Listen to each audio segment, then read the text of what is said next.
m'est permis, mais tout n'est pas utile.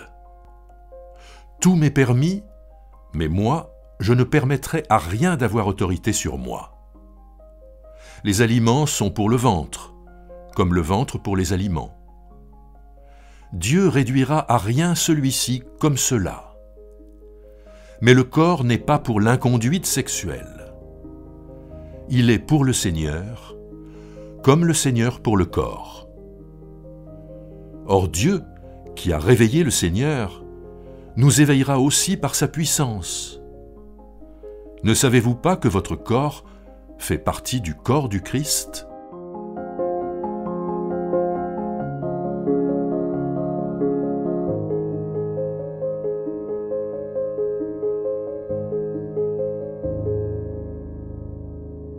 Paul a été le fondateur de l'église de Corinthe. Le livre des Actes des Apôtres nous a dit qu'il y restait 18 mois.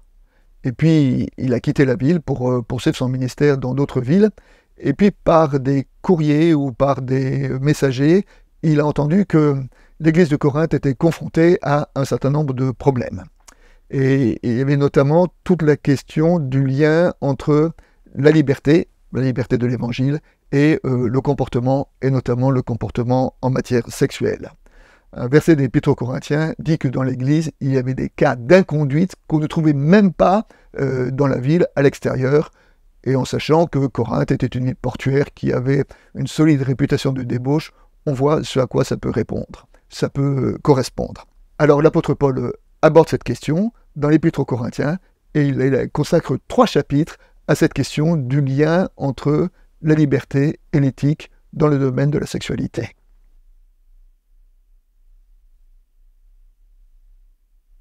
Face au problème pastoral auquel est confronté Paul, il commence non pas par prononcer un interdit, mais par rappeler le cœur de la foi chrétienne, tout est permis. Donc il commence par poser la liberté.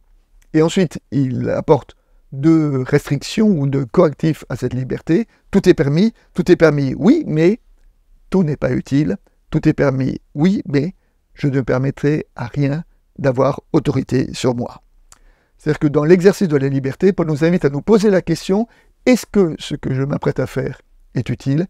Est-ce que ce que je m'apprête à faire va me lier, va donner autorité sur moi? Et pour enfoncer encore ce clou, Paul rajoute la très grande dignité du corps qui est au cœur de son message. Le message de l'évangile, c'est l'incarnation, c'est Dieu qui vient habiter notre terre. Et donc, notre terre, jusque dans sa côté corporel, est important. Ce que dit Paul quand il dit « Votre corps est le sanctuaire du Saint-Esprit et le temple du Saint-Esprit », c'est de dire que le corps est éminemment saint, éminemment précieux aux yeux de Dieu. C'est pour ça que la façon dont nous l'utilisons, la façon dont nous le traitons, et notamment à travers notre sexualité, est importante, y compris devant Dieu. Le lien de cette grande dignité du corps avec le texte de l'Évangile, c'est que dans l'Évangile, les disciples demandent à Jésus « Où demeures-tu » C'est le thème de la demeure, le thème de la foi comme demeure. Ça veut dire que nous devons considérer la foi avec la totalité de notre personne, y compris dans la façon dont nous traitons notre corps. Un apologue raconte qu'un jour, un maître quitte ses élèves en disant « Aujourd'hui, je vais accomplir un devoir religieux ». Les disciples lui disent « Bon, quel devoir vas-tu accomplir ?» Il dit « Je vais au bain ». Alors les disciples sont plutôt étonnés, et le maître dit « Regarde, à Rome, il y a des esclaves qui prennent soin des statues qui sont à l'effigie de César. À combien plus forte raison dois-je prendre soin de mon corps qui est à l'image de Dieu ?»